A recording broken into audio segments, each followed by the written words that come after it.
Bonjour à tous, alors dans cette vidéo je vous propose la question 10 du concours Access 2017, question sur la fonction exponentielle, donc très intéressant pour s'entraîner pour évidemment tous les concours et pour le baccalauréat notamment.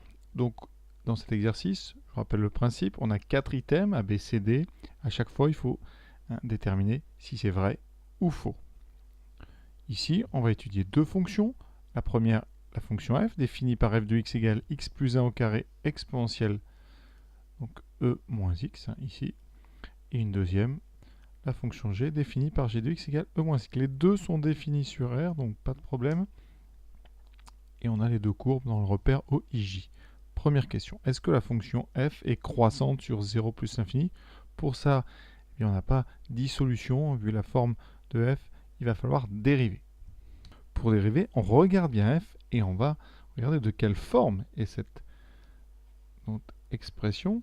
C'est x plus 1 au carré e de moins x. Alors le mieux pour dériver ça, c'est évidemment, là on va dériver un produit. Donc on a u fois v avec u de x qui est x plus 1 au carré et v de x qui est exponentielle moins x. On va utiliser la formule de dérivée d'un produit, donc uv', c'est u' v plus uv'. Il faut donc déterminer u' et v'. Alors là, c'est pas évident. Déjà, rien que pour u, on a deux techniques. Donc pour u de x, comment dériver? Ça me permet de vous rappeler des choses importantes. Alors soit vous développez, c'est pas comme ça que moi je vais le faire, mais si vous savez pas quoi faire d'autre, vous développez, ça fait x2 plus 2x plus 1, et donc u', ça sera la dérivée de ceci, donc 2x plus 2. Ce qui fait, en factorisant, 2 fois x plus 1. Deuxième méthode, dériver en laissant sous la forme d'un carré. Vous dérivez en utilisant la dérivée d'un carré, u carré, c'est 2u', u. C'est un cas particulier de la formule plus générale de dérivée d'une puissance, qui est n, u', un moins 1. Donc ici, on l'applique avec le u comme ceci, égal à x plus 1. Donc la dérivée de notre u, je le fais plus arrondi, c'est x plus 1 au carré, ça sera donc, si on dérive, 2 fois la dérivée ici de notre petit u, qui est 1, donc 2 fois 1 fois x plus 1 puissance 1. Donc c'est 2 fois x plus 1, on retrouve ce qu'on avait là. Donc c'est vraiment à vous. Moi personnellement, vraiment je dérive avec un carré, dérivé d'un carré, ça va très vite. Donc là vous pouvez le faire, je vais le refaire rapidement en ligne. Donc 2 fois u', avec donc 2 fois la dérivée de ce qu'il y a dedans, donc 2 fois 1, fois x plus 1, mais à la puissance 1, donc très rapide. Pour v', il y a aussi des choses à dire. Pour dériver v, et ça, c'est quelque chose de très important, c'est la dérivée d'exponentielle moins x. Il faut donc connaître la dérivée de EU, qui est u'.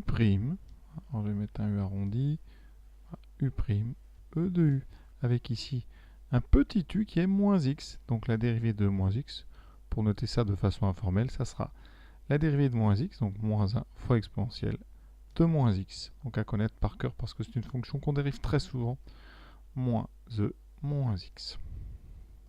On n'a plus qu'à dériver maintenant f, donc f', ça sera u'v, donc la première diagonale, donc 2 fois x plus 1 fois exponentielle moins x, plus uv', x plus 1 au carré, multiplié par moins exponentielle moins x. Qu'est-ce qu'on peut faire? On peut tout simplement factoriser par x plus 1 d'abord, et aussi par e moins x. Ce qui me donnera dans les crochets 2 pour le premier terme, plus ici, donc x plus 1 fois moins 1. On n'oublie surtout pas le moins.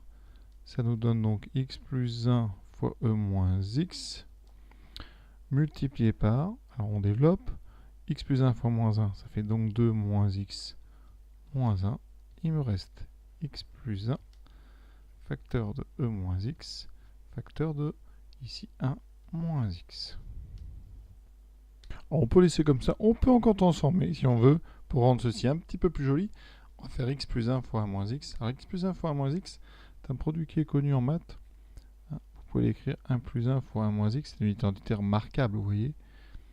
c'est a plus b fois a moins b. Et donc, on obtient une formule a moins x2 fois exponentielle moins x. Alors, franchement, vous pouvez vous arrêter vraiment juste ici. Hein, vous n'êtes pas obligé de faire le produit. Hein.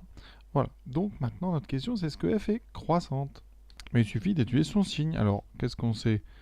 Quel que soit x, hein, x est positif, donc e moins x est strictement positif ici. Hein. L'exponentielle est toujours strictement positif. Ensuite, on nous parle de 0 plus l'infini, donc on peut considérer que x est positif. Donc pour tout x positif, évidemment que 1 plus x est strictement positif. Ça veut dire quoi? Que sur 0 plus l'infini, f' de x est du signe de 1 moins x. Et donc, ça nous dit quelque chose d'important. f' de x, ça s'annule donc en 1. Et comme c'est une fonction affine décroissante, 1 moins x, on a un signe plus moins. La fonction f, elle est donc croissante, puis décroissante. Donc, notre item A est tout simplement faux. Voilà pour la première question. Donc, le petit travail de dérivée. CF et CG admettent-elles comme unique point d'intersection le point J? Alors déjà, on va quand même parler du point J. On a un repère OIJ. Donc J, c'est le point de coordonnées 0. Rien à dire de plus. Alors, donc, on va trouver déjà les points d'intersection entre ces deux courbes. Donc, un point M de coordonnées x, y appartient à l'intersection de F et l'intersection de G. Ça équivaut à trouver les solutions de l'équation f de x égale g de x. On va donc résoudre. Ça fait x plus 1 au carré exponentielle moins x égale à exponentielle moins x. Alors, on sait qu'exponentielle moins x, c'est différent de 0. Donc, on peut simplifier. Et il vous restera x plus 1 au carré égale à 1. On ne peut pas toujours faire ça, mais ça, on peut quand on a quelque chose dont on sait qu'il est non nul. Il nous reste donc x plus 1 au carré égale à 1. Alors, on a plusieurs façons de résoudre. Le plus simple, 1 carré vaut 1. Donc, soit x plus 1 vaut 1, soit x plus 1 vaut moins 1. Quand un carré vaut 1, c'est que le nombre vaut 1 ou moins 1. On obtient deux réponses, x égale 0 ou x égale moins 2. Donc, on a deux points d'intersection. Deux points d'intersection. Et non pas un seul. Et donc, eh bien, notre item de point d'intersection sans S, notre item est donc faux. Il n'y a pas un unique point d'intersection, il y en a deux. Pour ceux qui ont du mal avec ici moins 1 et moins 1, vous pouvez aussi mettre le moins 1 à gauche. C'est une solution. Vous pouvez factoriser, c'est une identité remarquable.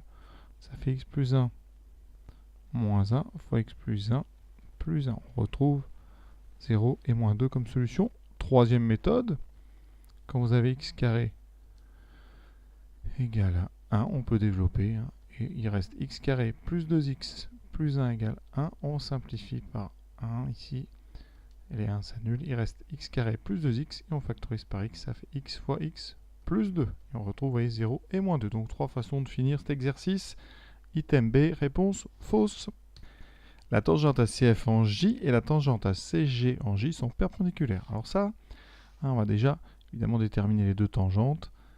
Hein, et je vous rappelle que le repère est orthonormé. Ça aura de l'importance au niveau de la perpendicularité si on utilise des coefficients directeurs. Sinon, la tangente donc à CF en J, donc en J de coordonnées, on a dit tout à l'heure 0, 1. Donc 0, 1, ça veut dire qu'on va utiliser la formule pour l'équation d'une tangente avec le point d'abscisse 0. Donc l'équation, ça sera y égale f' de 0 fois x moins 0 plus f de 0. Il me faut donc f de 0 et f' de 0. f de 0, on remplace, ça fait 1 au carré fois exponentielle 0, donc ça fait 1. f' de 0, j'ai laissé ici la formule, on aura 1 fois 1, donc 1 fois exponentielle 0, donc on a 1. Conséquence, la tangente à CF, c'est y égale x plus 1. Donc ça, c'est donc l'équation de ma tangente, enfin l'équation réduite de ma tangente à CF. Donc maintenant pour CG, la tangente au point J, Alors, on peut remarquer déjà, je ne l'ai pas dit, mais effectivement, la tangente en J, j'aurais dû vérifier tout de suite que J était sur les deux courbes. Effectivement, f de 0 vaut 1, ici, donc J appartient bien à CF. On peut donc prendre la tangente en J, et ici, on va calculer G de 0. G de 0, ça fait 1, donc J appartient aussi à ce G. Donc déjà, on peut très bien avoir une tangente en J pour les deux courbes. La formule, il va me falloir G' de 0. Alors G', on l'a trouvé, c'est moins et moins x, donc là, ça fait moins 1. Conséquence, y est donc égal à moins x, ici, plus 1. Donc ce ne sont pas les deux mêmes équations réduites, donc les deux droites sont bien différentes.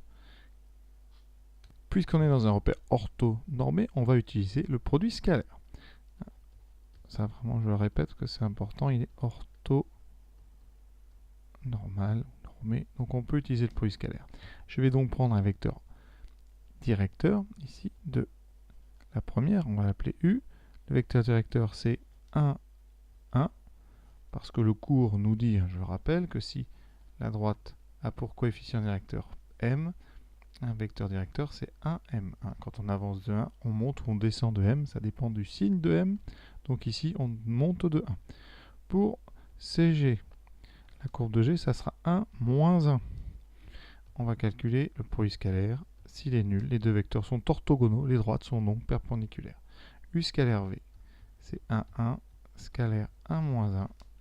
Il reste 1, moins 1, il reste 0. Donc, eh bien, nos deux tangentes sont perpendiculaires.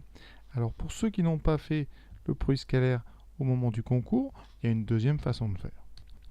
Il suffit de remarquer que la première tangente, elle est parallèle à la première bisectrice du plan. La droite d'équation y égale x, c'est-à-dire celle qui fait la diagonale, comme ça. Et l'autre, comme le coefficient c'est moins x, c'est moins 1, elle est parallèle à la deuxième bisectrice. La droite d'équation y égale moins x. Et cette deuxième bisectrice, elle est comme ceci. Et on sait bien que dans un repère orthonormal, ces deux droites sont orthogonales, puisque ce sont les diagonales d'un carré. Ici, le carré unité, vous voyez, il est comme ça. Et ici, le carré unité est là. Il est plutôt ici, voilà. Et donc, vous avez bien deux diagonales dans un carré comme ça. La première est parallèle à cette diagonale, la deuxième est parallèle à l'autre. Et on sait que les diagonales d'un carré se coupent en angle droit parce qu'on a un repère orthonormé. Voilà pour la réponse C. Bon, je crois que le mieux, c'est quand même de faire le produit scalaire, ça va beaucoup plus vite. Quatrième item. Dans cet item, on considère une inéquation, 1 strictement plus grand que g de x. Alors vous pouvez, si vous voulez l'écrire autrement, ça vous paraîtra plus naturel comme ça. En général, on met d'abord g. Donc g de x inférieur strictement à 1. Alors quelles sont les solutions de cette inéquation? Déjà, g de x, on sait que c'est exponentielle moins x. Donc c'est exponentielle moins x plus petit que 1. On va, eh bien ici, on va utiliser les propriétés de l'exponentielle. Quand on a exponentielle de a plus petit que exponentielle de b, eh bien, ça équivaut à a plus petit que b. Donc ici, on a exponentielle moins x plus petit qu'exponentielle 0. Et donc, ça fait moins x plus petit que 0. Ce qui nous donne x positif. Donc, les solutions de cette inéquation, eh c'est tout l'intervalle 0 plus l'infini. Et donc, ici, notre item est faux puisqu'on nous propose moins l'infini 0 alors que c'est de l'autre côté. Alors, on aurait pu trouver sans résoudre, parce que cette fonction exponentielle moins x, enfin cette fonction, on la connaît. Alors si vous connaissez, c'est la courbe de l'exponentielle, elle est comme ceci à peu près. Ça c'est y égale e de x. E de moins x, c'est symétrique par rapport à l'axe vertical. Donc votre moins x, elle est ici, j'espère. Voilà.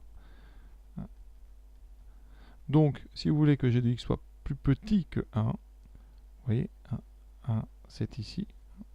Donc, on est à droite de 0 à plus l'infini. On peut le faire, vous voyez, très vite en regardant uniquement le graphique. Nous, ce qui nous intéresse, c'est cette partie-là. Et donc, l'item est faux. Donc, ça peut prendre très peu de temps. Voilà, exercice terminé. J'espère avoir été clair.